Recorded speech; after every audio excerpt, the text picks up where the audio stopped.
Welcome to Spectrum Perspectives, real talk with parents, professionals, and autism advocates. With your host, Cindy Gellermini.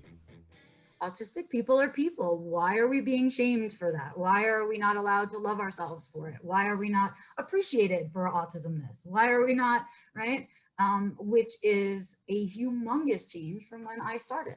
And you talk about the different groups, right? When I first started 8 years ago doing advocacy, it was like there was a giant, thick black line between the parent groups and the advocate groups. Parents, of course, well-meaning, wanting to do the best that they can for their kids, fighting for their kids, all of this stuff. And autistic saying, the stuff you're fighting for is shit for your kids. Please stop fighting for it, right?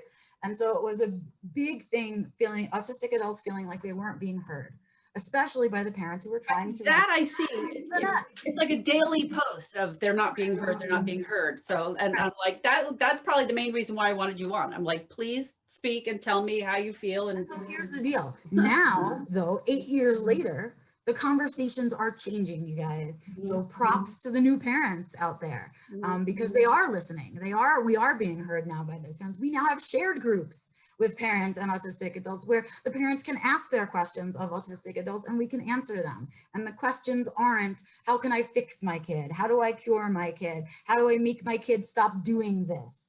It's, hey, my kid's doing this stim, but he's chewing on his shirt and he swallows it and I'm afraid he's going to get hurt. So what can I offer him as an alternative, right? What a healthy question to be asking, right? And so the conversations are happening and we are starting to be heard, right?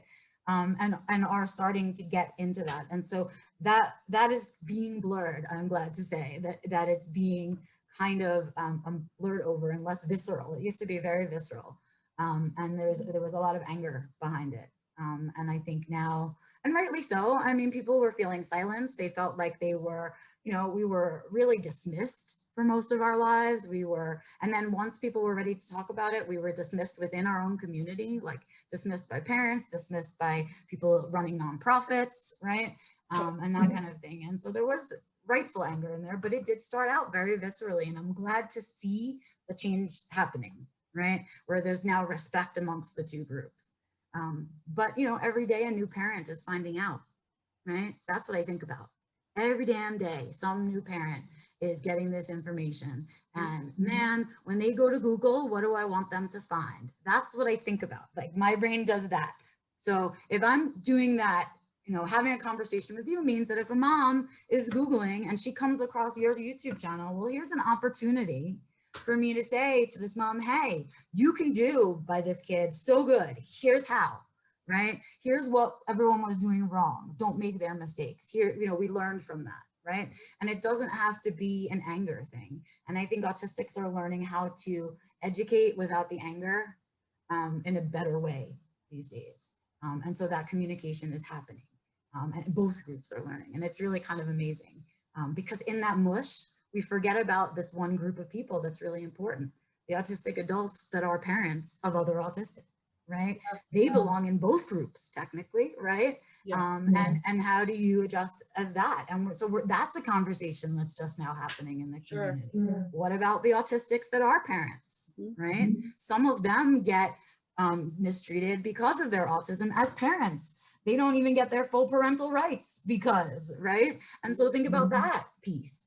So there's a lot we are kind of learning, and that's coming to the forefront now that I think will make the changes and make our community feel less angry and kind of less rageful, right. Which will be great because that's our next phase, being treated, equally, like fairly, right? Yeah, some things are hard for me, but I can figure that part out. Don't you worry about that. What I have to worry about is what you think of me. I can't change that, right? And so that's the piece that needs to be changed, is sort of what society is allowed to do to us. There's a couple other things, and if you don't want to hit on them, that's fine with me. But the other issues are, there's a big debate about ABA. Autistic people are saying it's abuse, and other, and I've talked to other people, and sometimes I think it depends on who the therapist is, like if they know how to use ABA correctly or not. And then you've got the parents that love it, and for people that don't understand, it's about behavior. Really, it's about altering the behaviors. And I could see resentment from our conversation, helps to explain it to people. You're trying to say, hey, that's not good. You shouldn't act that way. You shouldn't do that. But when it comes to a kid is headbanging and doing things that are, really gonna hurt themselves, you have to do something. So I wanted to touch on that. And also Autism Speaks. Apparently there's a lot of people that are not happy about Autism Speaks, and they don't want you to support Autism Speaks. And I would like people to know why. Sure. I forgot the first one. Can you just remind me what the first? So what's your opinion on ABA? Okay, so here's the deal with ABA. First of all, those 3 letters are exactly that. They are letters. It is a therapy. It is not a living person that has done a horrible thing, right? It's a therapy. What happens with all therapies is, in the hand of the therapist, it can either be used correctly or incorrectly. What we had was a slew of people taking ABA very literally, right? And they were taught that way as professionals, and they just kept doing it over and over again, right? And it almost became a warped version of itself, right? In practice. And so what autistic people take issue with is ABA in practice, right? The way that it was practiced. So the way that it was practiced was essentially like dog training. And this is the people that abused the therapy. There are plenty of ABA therapists out there who never, and some who did some of these things who didn't think that it was anything wrong either. So let's remember that we're talking about a history of a therapy. It's not today, it's like years coming, right? So there's all of that. But when they misused it, there was a lot of this dog training behavior. So things like that people loved, like the joy that I was talking about, for example, their special interest or their favorite toy or their favorite stim, something that gave them comfort, was used as a reward, right, for good behavior, or what was decided to be good behavior, right?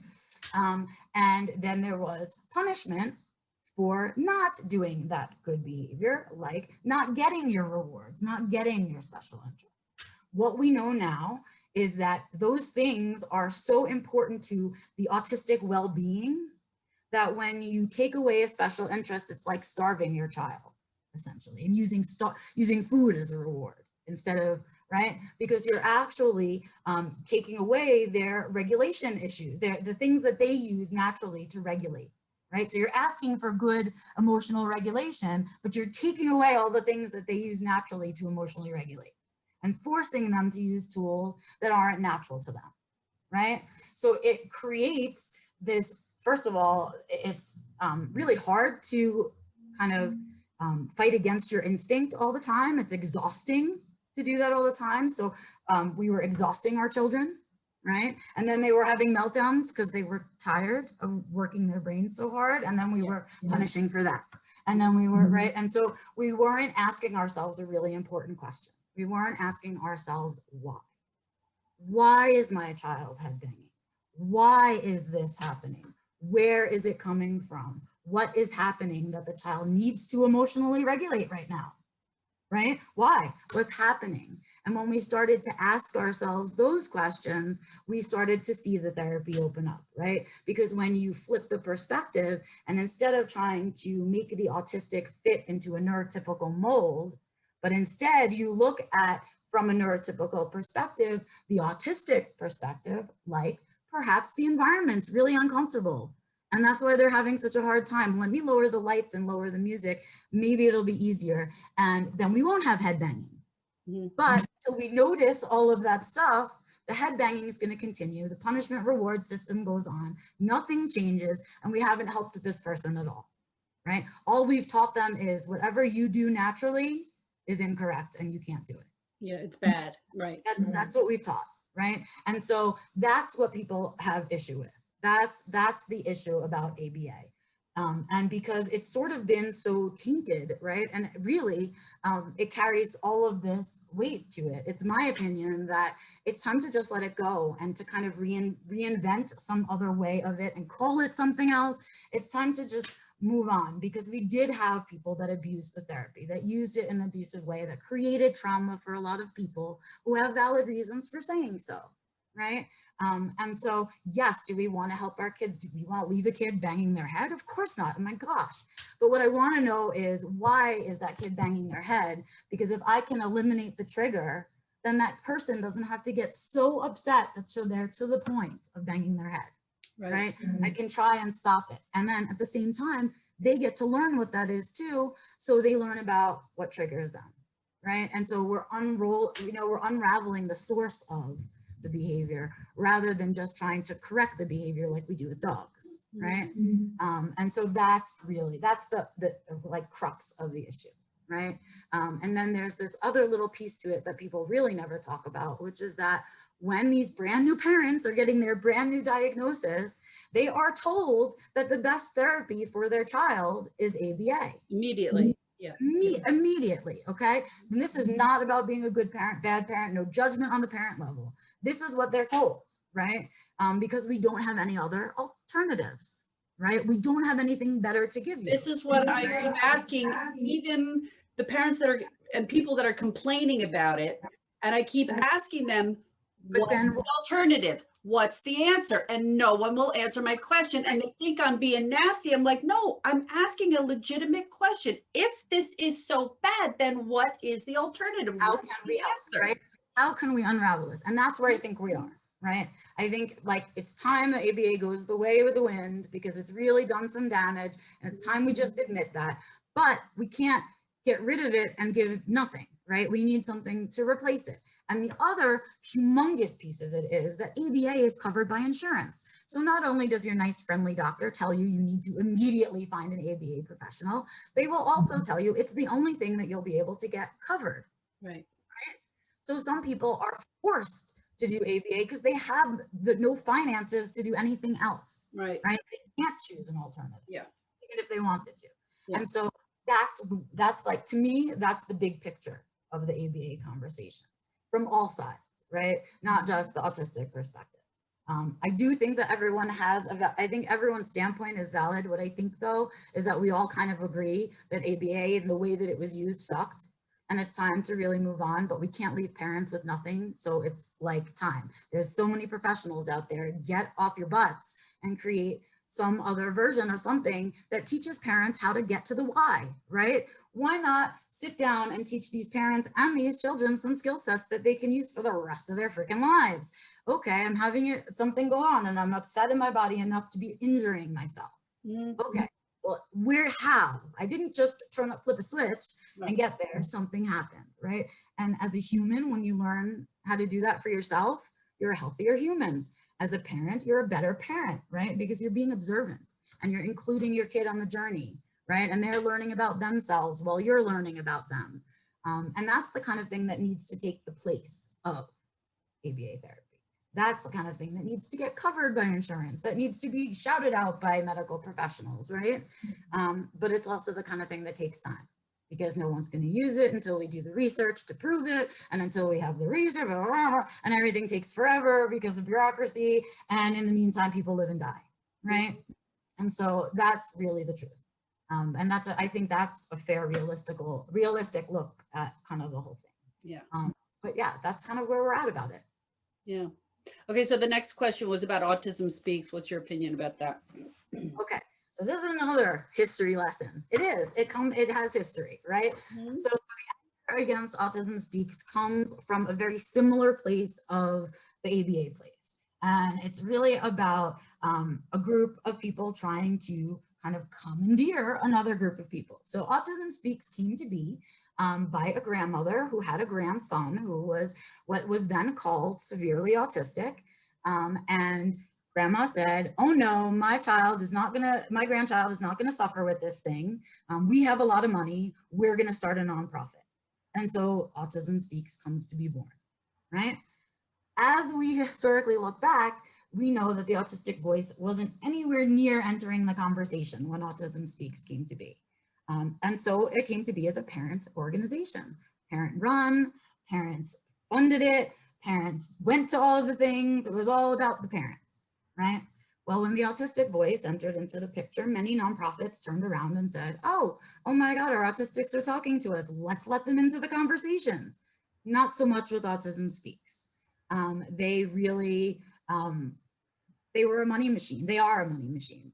They were the only thing around, so they were heavily funded by everybody. They were born on a lot of private funding, right? So there was always funding, and when you have money, you can create programs, you can do marketing, you can have fundraisers, you can do all kinds of things, and you just get bigger and bigger and bigger and bigger and bigger. And that's what happened. So when people, the average man on the street feels like he wants to donate to an autism organization, the first one he sees is Autism Speaks. It's the biggest one. Here goes his money. No thinking about what the policies are, the mission behind Autism Speaks. Well, over this time with Autism Speaks, there was a lot of negative marketing against autistics. There was a lot of autism is the disease that sneaks into your home and steals your child from you. Fund us so that we can cure this thing, right? There's a lot of fear tactics used, a lot of really horrible, horrible marketing that didn't say to parents, yeah, your child's autistic, so what? Here's how you're gonna raise your child. It said, oh, your child's autistic. I'm so sorry. I am so sorry for you. It is, right? And that was the marketing campaigns. That's where the money came into them. And they never quite let go of that pure mentality. And they never quite invited in the speaking autistics. They never quite invited in the adult autistics. They don't, when they have autistics come on board, they don't pay for the autistics to be there. It's all voluntary. And so there's been a lot of just questioning the choices about where the money is going, right? You know, all of these people are donating the money. Is any of it really going to help autistics? Where is it going? And that's the crux of it, right? And their other campaign was all about their name, right? Autism Speaks for You, right? And no, when you look at the policies that they carry and the way that they treat people and the way that they behave in the autism community, no, right? It's not genuine, and it doesn't ring true. And there's certainly, I can think of no autistics that I know of that were actually helped by Autism Speaks. And I think that's where it comes. What do they do? I don't even know. They raise a lot of money. They fund a lot of research. They sell a lot of. Are they trying to? I know they want to cure autism, right? I mean, because they act like it's this awful disease anymore. So I believe that now they've moved on from that word because it's so terrible. But their programming says enough, right? Their choices of programming, who's involved in what they're doing, who's on the board, who, you know, those are the things that tell you, right, what's really happening behind the scenes. That's how you really, if you want to do any research on a nonprofit organization to know where your money is going, that's how to do it. Look at who, you know, what does their about say? Where did the money come from for them to start? Who sits on their board and makes the decisions? Who is, you know, front facing? Where is the marketing coming from? Because that's what your money goes to when you donate, right? And so if you don't like what they're making, stop giving them money and give it to somebody else who you like what they're making. Yeah. I always encourage people to give to, there's a couple of little local organizations, you know, in my town. And like, for instance, the day program that my son went to was started by a bunch of moms. And I said, donate to them because I know it goes directly to the kids. And they do stuff. I know where it goes, right? Yeah. And there's none of that transparency. So, and Autism Speaks had a few chances to kind of, they could have remade themselves quite a few times, right? The other thing that people have issue with that's tied in with the Autism Speaks conversation is that puzzle piece. Yeah. Their logo, right? Yeah. So that got taken over as the symbol for autism. So all the things that Autism Speaks stood for were behind this puzzle piece, which basically says autistic people are a giant mystery. Let's try and solve them, right? And so really autistics take offense to that. And so then it's like, no, I don't want that to be a symbol for me. And I don't want that organization to stand for me. And I don't, you know, our community is growing. So we're not just a community of parents anymore. Right? There are autistic speaking now too. There are professionals that are involved now, and things like that. And so they had, when unfortunately their founder passed away of pancreatic cancer, and when she passed away, they had an opportunity then to sort of rebrand, right? They could have kind of remade themselves, made it a little more open to autistics, changed their language a bit, fixed their logo, right? They had a chance, didn't that. They had another chance recently when they actually decided to rebrand, and they rebranded with the same puzzle piece. So that also tells you where your money is going, right? Mhm. They know, they're quite aware of their situation and how they sit in the community. And there's really just an attitude of privilege that they don't need to answer to that, right? And I think that's where people are really at. Like they have the money and the power, but they're not saying the right thing with their money and their power, right? And so that's where that conversation comes in. Mhm. So while I'm at it though, I don't want to discourage people from donating, because if that is your way that you have of supporting the autism community, I do encourage you to donate. Again, ask your friends or family members that are in the community for their suggestions. Yeah. We'll know the local ones that actually help people, right? Yeah. And I also recommend the Autistic Self-Advocacy Network as a place to donate. It's all autistically run. Everyone who works there, from all the way up here to all the way down here, is autistic. And so I recommend them. I also happen to love the Autism Women and Non-Binary Network. That's another one. Really, the things that they do and create and put out in the world are really positive and supportive things for the community. And then I really love the Thinking Person's Guide to Autism as well. They really share some really important articles and have people write really good articles for them as well. So yeah, I'm not against it. I just, I think that you do research. No, it's stuff that I see, and I just wanted somebody else's perspective to explain it to people. Absolutely. I appreciate that you're even asking. Well, because I did a video blog of my son for 4 years, and I followed him around because I was trying to bring awareness to over 21 that there was nothing for him. I mean, he's severe, beyond severe. I mean, his IQ level was very low. He was on the level of a toddler. I mean, he was 27 years old and he was still wearing a diaper and watching Disney movies. I mean, he's, nothing like you at all. Right. And honestly, I don't think autism, the same word should be used to describe people. Like I preferred, apparently you don't say Asperger's anymore, now it's just level 1, 2, 3. And to me, I think there should be different names for, Well, I mean, I really enjoy that we're all under the same umbrella, because I fully would have connected with someone like your son and felt completely comfortable with him in a room. Whereas with neurotypicals, no, I'm never comfortable in a room with them. Right. And so, in fact, people ask all the time, and it's like, I would totally go nonverbal. Like, I'm fine to say, like, I prefer to have conversation via text, via email, via, all of those things. And so that means that I'm really comfortable with people who use a device to communicate, like super comfortable. And then the neurotypical people that want me to talk all the time make me really uncomfortable, right? And so I love that we were allowed to share an umbrella, because what it gets to show you is just how varied autism can be. Some of us, like your son, have external facing autism. That's what I call it now. Right. His symptomology, his challenges, right, were visible externally to the outside world. People could see his support person. They knew he needed help, right? Maybe he used, any other device for physical, whatever he needed, right? And so, with just a glance, people understood he had challenges, right? And understood that there was something different. For those of us who are high functioning or had Asperger's syndrome or whatever, we have a lot of the same challenges. The difference is ours are mostly internal. So you guys don't have to experience them, right? Yeah. When I'm having a day where my dyspraxia and my dyscalculia and all of my challenges, because I was so tired from the day before, and they all come to a head, I don't look like this, right? I'm mostly nonverbal. I'm usually not able to self-care on those days, right?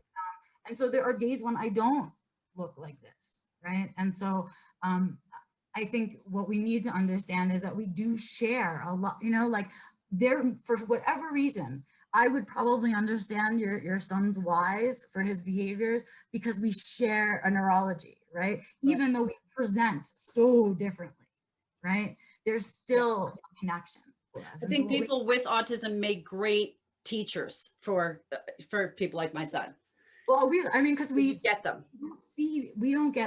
Our brains were built so that we're not impacted by that. When people say they don't see color, they don't see disability, genuinely autistic people don't, we really don't. We don't meet people that way. That's not how our brains are built. And so it's hard for us to even understand when other people do.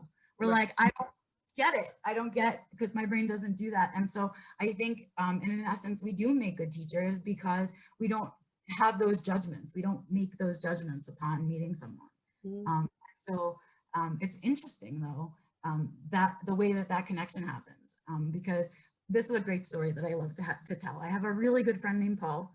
He uses AAC, so he uses a device to communicate. He's also in law school, although, and he's an amazing person, right? But we both have sensory interests, right? And we both have things that we sort of enjoy, but they're different, right? He's a very visual stimmer. He likes things like shiny things, right? He's a big fan of shiny stuff.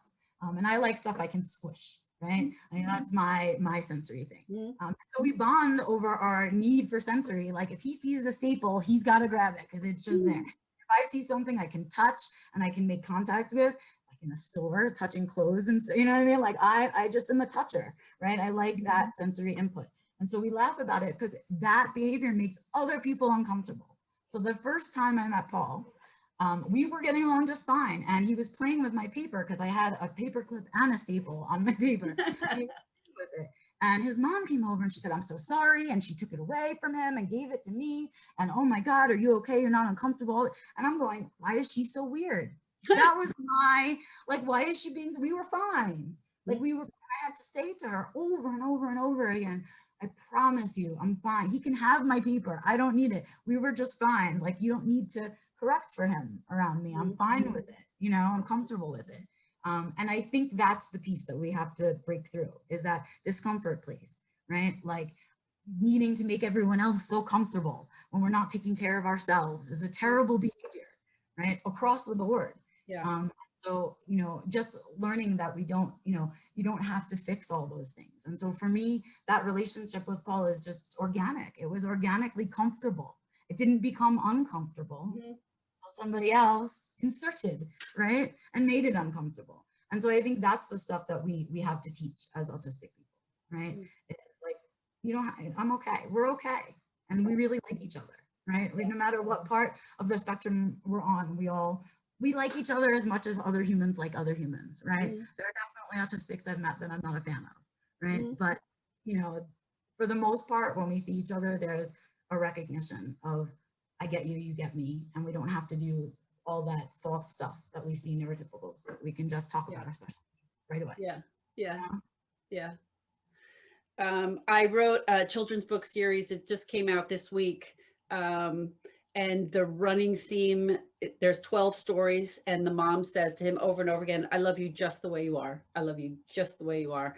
And I didn't realize how profound that was, you know, but that was kind of what got me through raising my son too. You know, it's like, look, this is who he is, and all the little quirky things he does, I think are cute and adorable, and that's him. And if you took the autism away, he wouldn't be Robbie anymore, you know? Right. So yeah, that's who he is, right? And that's that piece again, right? Robbie's autistic. Robbie's not a person with autism, right? That's well, you know why I say with autism? Because every time I said he's autistic, people said, "Huh? What? He's artistic? Do you mean he likes to draw?" I'm like, no, not artistic, autistic. So I just stopped saying it. I was like, no, he has autism. And then people would hear me. And you can, I mean, we do all kinds of things to correct for it, but right in that moment, you really understand, right? Robbie is who Robbie is because of his autism, not despite his autism, right? And that's that piece of, it's so much a part of me. Please call me autistic. And I never tried to change him. You know, I wasn't trying to get him to snap out of it. And that used to irritate me, you know, that parents would do that.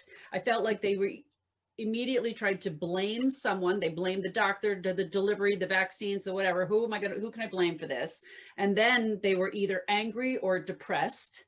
And they couldn't accept the fact that their child, you know, and I think it's a blow to their ego. And these are all things that I hit in the book, you know, and I have these little lessons for parents that are reading the books, you know, you've got your little mini me. This is not about you. You can't be all upset because they're not, you know, just like you know, they were born to be their own self, and love them the way they are. And chances are they were born that way to teach you some kind of lesson that you didn't learn some other way.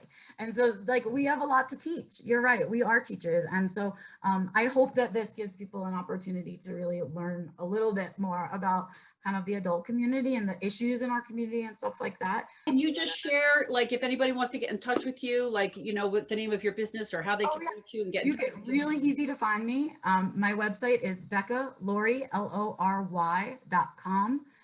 And if you go there, I have a contact page that sends an email directly to me, or you can email me at info@beccalory.com. Every single thing that I do, everything is on my website because that's where I send everybody. So whatever I talked about, you'll find it there. Okay, great. Thank you so much. I really appreciate it. I learned a lot from you. Thank you for taking the time out to talk to me today. Thank you so much. Have a great day. Okay, you too. Bye-bye. That's it for today's episode. I hope you enjoyed listening and it helped you gain a new perspective. To see the video version of the show, go to our YouTube channel, Robbie and Me, Autism Reality. If you're interested in buying our book series, Robbie's World and His Spectrum of Adventures, the link will be in our episode description as well as my Instagram and Facebook pages. If you enjoyed the show and you'd like more content, please be sure to hit that like button, follow us, and don't forget to leave us a great review. Thank you for joining us. Be sure to join us again on our next episode of Spectrum Perspectives.